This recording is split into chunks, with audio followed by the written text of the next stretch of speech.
ഞാനത് ചെയ്യുന്ന സമയത്തും അതിനകത്ത് ശരിക്കും പറഞ്ഞാൽ നമ്മൾ എൻജോയ് ചെയ്ത് തന്നെയാണ് ചെയ്തത്. സത്യനാഥനെ ഒരുപാട് തമാശകളുണ്ടായിരുന്നു. ഇപ്പോൾ എല്ലാവരും പറഞ്ഞ് ഭയങ്കരമായിട്ട് ചിരിക്കാനുണ്ട് എന്നൊക്കെ പറഞ്ഞു. കുറേ തമാശകൾ തന്നെ എനിക്ക് തോന്നുന്നു ഞാൻ റാഫിയോട് ചോദിച്ചു, അയ്യോ അത് കട്ട് ചെയ്ത് കളയണോ, ഇത് കട്ട് ചെയ്ത് കളയണോ, അപ്പം ലെങ്ത് അങ്ങനെ കുറച്ച് കട്ട് ചെയ്ത് കളഞ്ഞോ? അങ്ങനെയൊക്കെ കുറച്ച് പോയിട്ടുണ്ട്. ഓക്കെ.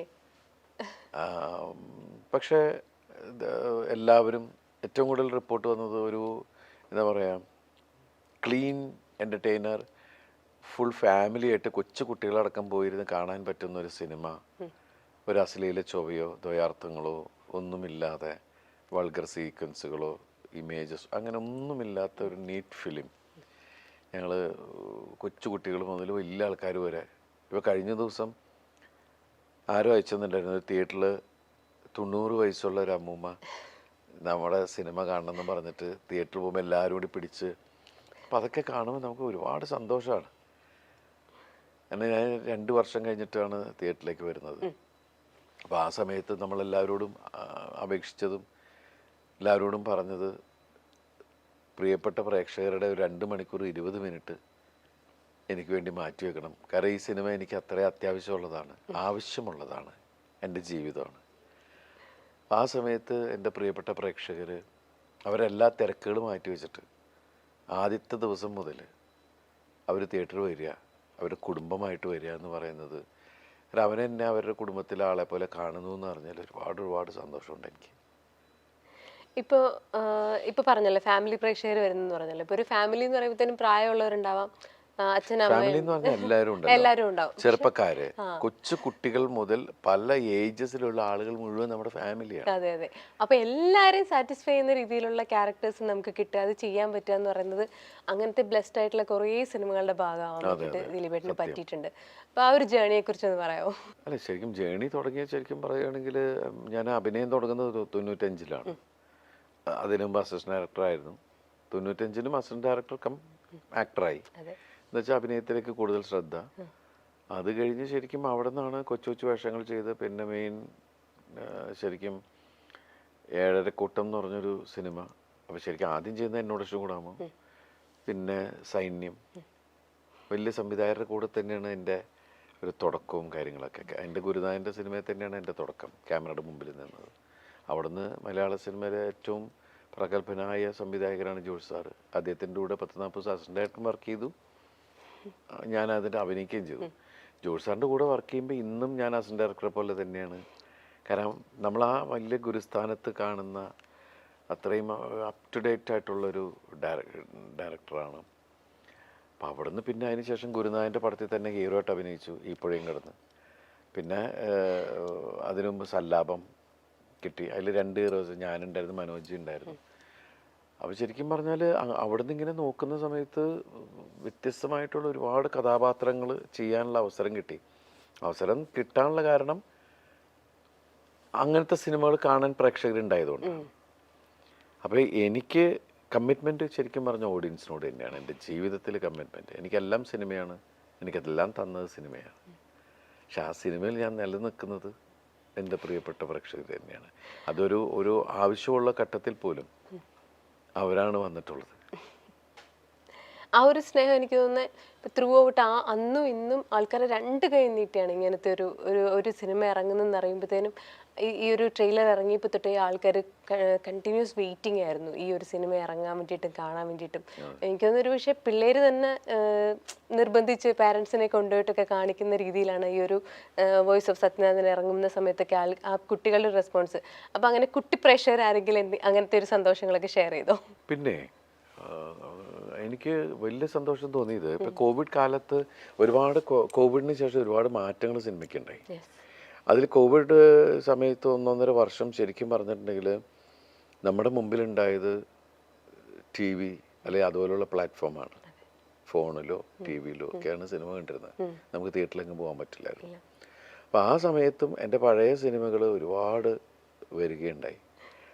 അപ്പോൾ അതിലൂടെ ഞാനിപ്പോൾ CID മൂസ ഷൂട്ട് വെച്ചാൽ 6 സിനിമ റിലീസ് ചെയ്തിരുന്ന സമയത്ത് കണ്ട കുട്ടികൾ, അവരാണായാലും പെണ്ണായാലും, അവർ വലുതായി, അവർ കല്യാണം കഴിച്ച് അവർക്ക് കുട്ടികളായി.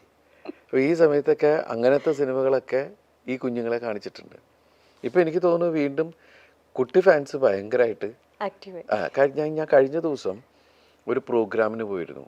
ഞാൻ ഷോക്കായി പോയി. 4 വയസ്സുള്ള കുട്ടി മുതൽ ഒരു 12 വയസ്സുള്ള കുട്ടികൾ വരെയുള്ള അവർ ഞാൻ ചെയ്ത ഡിഫറെൻറ്റ് ക്യാരക്ടേഴ്സിനെ വെച്ചിട്ട് അതിലെ ഡയലോഗ്സുകളൊക്കെ പറഞ്ഞിട്ടാണ് അവർ പെർഫോം ചെയ്യണത്. അപ്പം ഞാനിങ്ങനെ നോക്കിയിരുന്നു. കാരണം അവർ എൻ്റെ ഓരോ മൊമെൻറ്റ്സും പഠിച്ച് അതിലെ ഡയലോഗ്സുകളും പഠിച്ചാണ് അവർ പറയുന്നത്.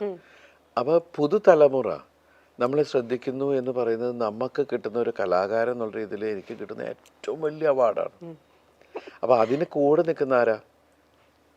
മാതാപിതാക്കളാണ്.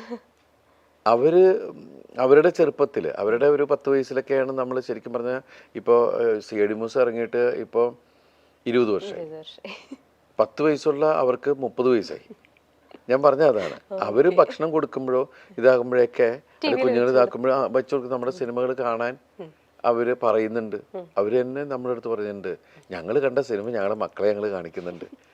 അപ്പോൾ അതൊക്കെ ഭയങ്കര ഗുണമായി. ഇപ്പം അത് കഴിഞ്ഞ് ഇപ്പം നമ്മൾ പുതിയ സിനിമയായിട്ട് വന്നപ്പോഴും ആ സ്നേഹം അത് കണ്ണുകളിൽ നമുക്ക് കാണാം. നമ്മളോടുള്ള പെരുമാറ്റവും കാര്യങ്ങളൊക്കെ ഒരു കലാകാരൻ എന്നുള്ള രീതിയിൽ അത് വലിയ ഭാഗ്യമായിട്ട് തന്നെ കാണുന്നത്.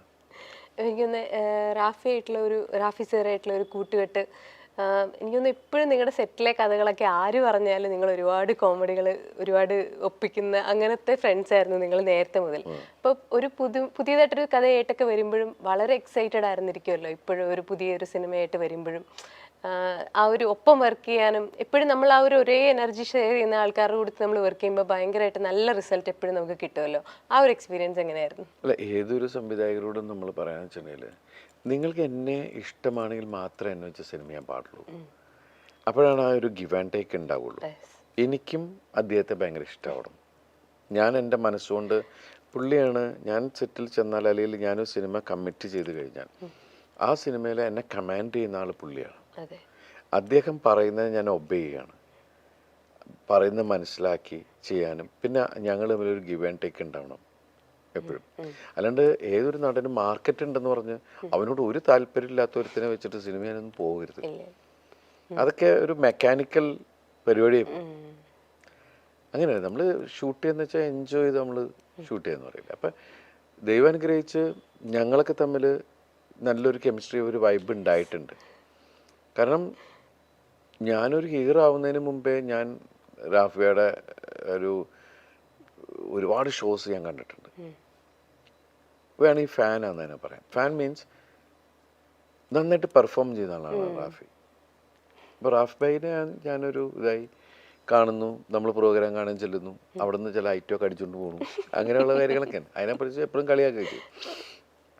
ഞാൻ കണ്ടതിൽ ഏറ്റവും ബ്രില്യൻ്റ് റൈറ്റേഴ്സിൽ എടുത്ത് പറയേണ്ട ഒരാളാണ് റാഫി ബൈ. ശരിക്കും അദ്ദേഹത്തിൻ്റെ സിനിമകൾ ആദ്യം റാഫി മെക്കാട്ടിനായിരുന്നു. അവരൊരുമിച്ചുള്ള സിനിമകളിലെല്ലാം ഞാൻ വിളിച്ചു ഗംഭീര ഹിറ്റുകൾ എനിക്ക് കിട്ടിയിട്ടുണ്ട്.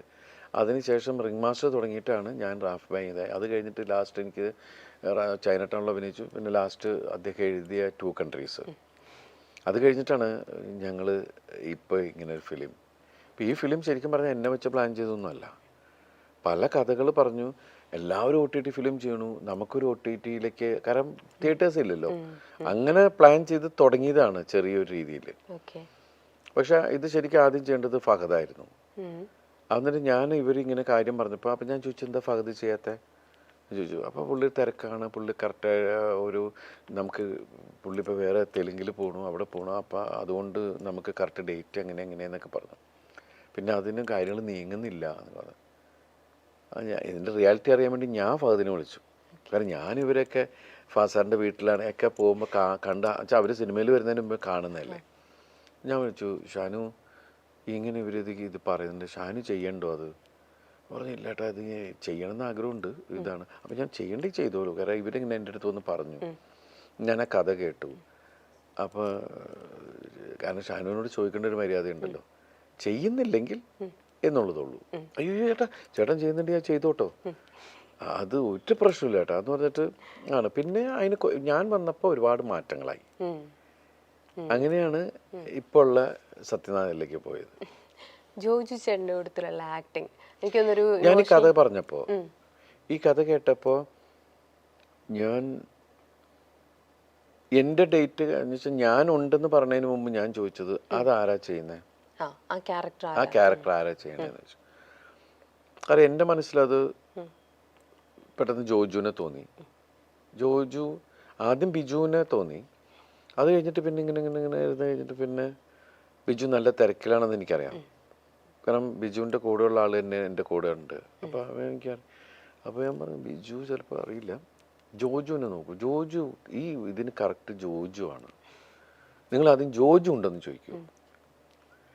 അപ്പോൾ പുള്ളി അന്വേഷിച്ചിട്ട് ജോജു ഉണ്ട്, ചിലപ്പോൾ വന്നേക്കാം, ചിലപ്പോൾ വന്നേക്കാം എന്നല്ല, വരുമോ, എന്നാലേ നമ്മളത് കമ്മിറ്റ് ചെയ്തിട്ട് കാര്യമുള്ളൂ. അപ്പൊ തന്നെ മനസ്സിൽ നമുക്ക് അങ്ങനെ കാണാൻ ആ പറ്റും. കാരണം എന്ന് വെച്ചാൽ ഞാൻ റാഫിയുടെ അടുത്ത് പറഞ്ഞത് ജോജുവിൻ്റെ ക്യാരക്ടർ ഗംഭീരമായി വർക്കൗട്ട് ചെയ്താലേ ഈ സിനിമ നിൽക്കുള്ളൂ. ആ ആ ഏരിയയിലാണ് ഇതിൻ്റെ ഒരു പിടിയുള്ളത്. അപ്പോൾ അത് കറക്റ്റാണ്. ഇപ്പോൾ കഴിഞ്ഞ ദിവസം സിനിമയൊക്കെ ഇറങ്ങിയതിന് ശേഷം കുറച്ച് ആൾക്കാർ ഇരുന്നിട്ട് എന്താണ് ജോജുവിൻ്റെ പെർഫോമൻസിന് മുമ്പിൽ ദിലീപ് പതറി നിന്നു എന്നൊക്കെ പറഞ്ഞിട്ട്. അപ്പോൾ ഞാൻ പറഞ്ഞു ഇമോഷണൽ സീനിനെ കുറിച്ചിട്ടൊക്കെ ആയിരിക്കും പറയുന്നത്. ഇമോഷണൽ സീനിൽ ആ സീൻ വർക്കൗട്ടായല്ലേ. പിന്നെ ഏതു സ്ഥലത്തും പല ഒരു വേദിയിൽ അല്ലെങ്കിൽ ഒരു ഫ്രെയിമിൻ്റെ അകത്ത് പല സ്വഭാവമുള്ള ആക്ടേഴ്സിനെ നിർത്തണേ. അപ്പോൾ അദ്ദേഹം നന്നായി പെർഫോം ചെയ്യുമ്പോൾ നമ്മൾ അതിനെ സപ്പോർട്ട് ചെയ്യാനാവുള്ളൂ. അതിനെ കടത്തി വെട്ടി ഞാൻ ഓവർ എക്സ്പ്രഷൻ ഇട്ടിട്ട് പിടിക്കേണ്ട കാര്യമൊന്നുമില്ല. ഞാൻ അതിനെ സപ്പോർട്ട് ചെയ്തില്ല, അയാളുടെ ഇമോഷനെ അത് നമുക്ക് കറക്റ്റായിട്ട് ഫീൽ ചെയ്യുള്ളൂ. അല്ലെങ്കിൽ പുള്ളി ഭയങ്കര ഇമോഷണൽ ആവണം, ഞാൻ അവിടെ വെറുതെ ഇങ്ങനെ നോക്കി നിന്ന് കഴിഞ്ഞാൽ ഞാൻ അത്ര അഭിനയിക്കേണ്ട ആവശ്യമില്ല എന്നൊക്കെ വിചാരിച്ച കയ്യിൽ. ഞാനിപ്പം പുള്ളിയുടെ അങ്ങനെയല്ല, അത് വർക്കൗട്ട് ആയാലും ടോട്ടാലിറ്റി, സിനിമയുടെ ടോട്ടാലിറ്റി ഇല്ലേ. പിന്നെ ജോജുവിനെ പോലൊരു ആളെ കൊണ്ടുവന്നിട്ട് പണിയെടുപ്പിച്ചില്ലെങ്കിൽ എങ്ങനെ ശരിയാവും? ജോജു നന്നായില്ലെങ്കിൽ സമ്മതിക്കില്ല. അല്ല, ആരും സമ്മതിക്കില്ല. ഞാൻ ഏറ്റവും കൂടുതൽ പകരം ഉണ്ടാക്കണത് ഓപ്പോസിറ്റ് ആർട്ടിസ്റ്റ് കറക്റ്റ് ആയില്ലെങ്കിൽ നമ്മൾ ടെൻഷനാവും. അത് ഞാൻ പഠിച്ചത് എൻ്റെ സീനിയേഴ്സിന് കയ്യിൽ നിന്നാണ്.